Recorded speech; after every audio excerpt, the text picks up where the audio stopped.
English के paper में जो भी मतलब सवाल करोगे उससे पहले जो है उसकी इंस्ट्रक्शन ध्यान से पढ़ोगे। डायरेक्शंस क्या दे रखी है, each item in this section has a sentence, मतलब हर एक सेक्शन में जो है एक सेंटेंस दे रखा है विद 3 अंडरलाइंड पार्ट्स, इसमें कि 3 अंडरलाइंड पार्ट्स दे रखे हैं, ठीक है, labelled A B and C, and read each sentence to determine whether there is an error in any underlined part and indicate your response on the answer sheet against the corresponding letter.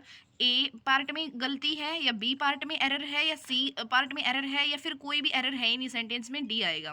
So if you determine there is no error indicate your response as a D, ठीक है। तो यहाँ पे अब first question जो है वो ये है, the accusation of abetment to the crime that had been levelled at him was eventually not proven in the court, ठीक है।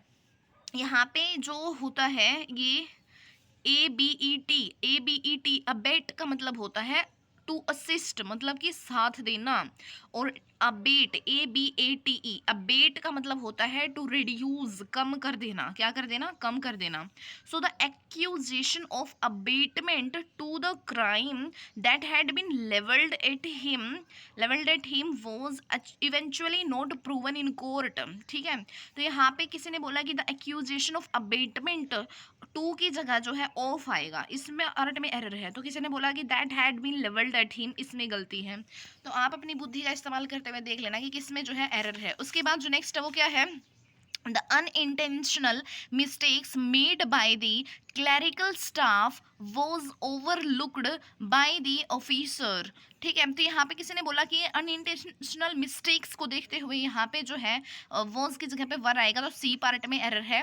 तो किसी ने बोला कि मेड बाय क्लरिकल स्टाफ, इसमें जो है मिस्टेक है, लेकिन उसमें मिस्टेक नहीं है, इसी में है, वॉज की जगह पे वर ही आएगा। The unintentional mistakes made by the clerical staff, was की जगह वर आएगा, ओवरलुक्ड बाय द ऑफिसर, इस पार्ट में सी में ही गलती है। उसके बाद जो नेक्स्ट क्वेश्चन है वो क्या है, the opening batsman was famous for the imperial strokes he played on the cricket field।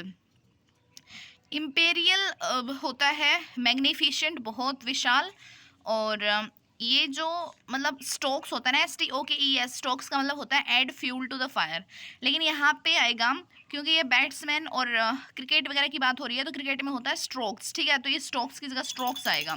तो इस पार्ट में जो है वो क्या है, मिस्टेक है। The opening batsman was famous for the imperial strokes he played on the cricket field की जगह पे आएगा the opening batsman was famous for the imperial strokes, ठीक है।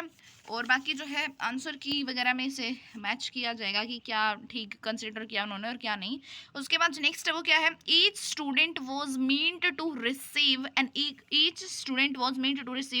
Equal share of the scholarship but the eventual distribution was found to be iniquitous, ठीक है। Iniquitous का मतलब होता है नॉट इक्वल फुल ऑफ, मतलब ग्रोसली अनफेयर, और यहाँ पे बट जो है वो क्या बताता है, कॉन्ट्रास्ट को बताता है। तो यहाँ पे कोई भी एरर नहीं है। Each student was meant to receive an equal share of the scholarship but the eventual distribution was found to be iniquitous, ठीक है। तो इसमें कोई भी एरर नहीं है, इस सेंटेंस में नो एरर आ जाएगा इसका आंसर। उसके बाद जो नेक्स्ट है वो क्या है, सो द नेक्स्ट इज यहाँ पे कि no one turned up to claim the stowed means होता है टू ट्रेवल विदाउट पेइंग, जैसे कि कोई छुपा कर रख देता है। फॉर एग्जाम्पल अगर कोई बस में किसी का कोई सामान छूट गया तो वो उसको कुछ समय के लिए जो है रखते हैं अपने पास, ताकि अगर कोई इसकी मांग करने आ जाए तो उसको वो सामान उसका दिया जा सके, अदरवाइज फिर वो सामान जो है छुपा लिया जाता है, ले लिया जाता है। No one turned up to claim the stowed away piece of baggage which was discovered, यहाँ पे on the luggage compartment of the bus है, तो ओन की जगह पे क्या आएगा, इन आएगा, तो इस पार्ट में जो है इसमें एरर है, ठीक है। और बैगेज जो है वो अनकाउंटेबल नाउन है। उसके बाद जो नेक्स्ट है वो क्या है, certain animals have a tendency to communicate only with its own species and none other, तो यहाँ पे इट्स की जगह पे देयर आएगा। Certain animals have a tendency to communicate only with its own species and none other, its की जगह पे आएगा देयर, ठीक है। तो इस पार्ट में जो है यहाँ पे मिस्टेक है। उसके बाद जो नेक्स्ट है वो क्या है, as soon as the clock chimed का मतलब ये होता है जैसे ही घड़ी में जब जब भी 1 घंटा पूरा हो जाता है तो एक कुछ-कुछ घड़ियाँ ऐसी होती हैं जो ऐसे करती हैं टन, तो वहाँ पे चाइम्ड का मतलब होता है वो टन जब घड़ी करती है। तो as soon as the clock chimed to announce the hour at midnight she sprung up from her bed. Sprung up नहीं आएगा, यहाँ पे आएगा स्प्रैंग अप, ठीक है। तो इस वाले पार्ट में जो है इसमें मिस्टेक है, किसी ने बोला कि इसमें कोई एरर है ही नहीं, नो एरर भी आ सकता है। उसके बाद जो नेक्स्ट है वो क्या है, there are people who are likely to fraternise with their own community yet none another. Yet यहाँ पे देखो जो मतलब इस पार्ट में इसमें मिस्टेक बताई गई है, एडवर्ब या फिर कंजंक्शन की तरह येट यूज नहीं होगा यहाँ पे। यहाँ पे कंजंक्शन यूज हो सकते हैं एक्सेप्ट या फिर बट या फिर सेव या फिर सेव ऑफ, मतलब के अलावा शब्द आएगा यहाँ पे, ठीक है। तो इस वाले पार्ट में से मिस्टेक है। उसके बाद जो नेक्स्ट है वो क्या है, the mime show attracted a huge audience despite the high price of tickets which डिफाइड the purpose of the public event, ठीक है। तो इस वाले पार्ट किसी ने बोला कि इसमें कोई एरर है ही नहीं, पर किसी ने बोला कि इसमें जो है ये डिफाइड जो है ना रिफ्यूज होता है इसका मतलब। तो यहाँ पे डिफाइड की जगह पे या तो होता है अपोजिंग या काउंटरिंग या डिफाइंग या चैलेंजिंग आएगा। तो इस वाले सी पार्ट में इसमें एरर बताया गया है।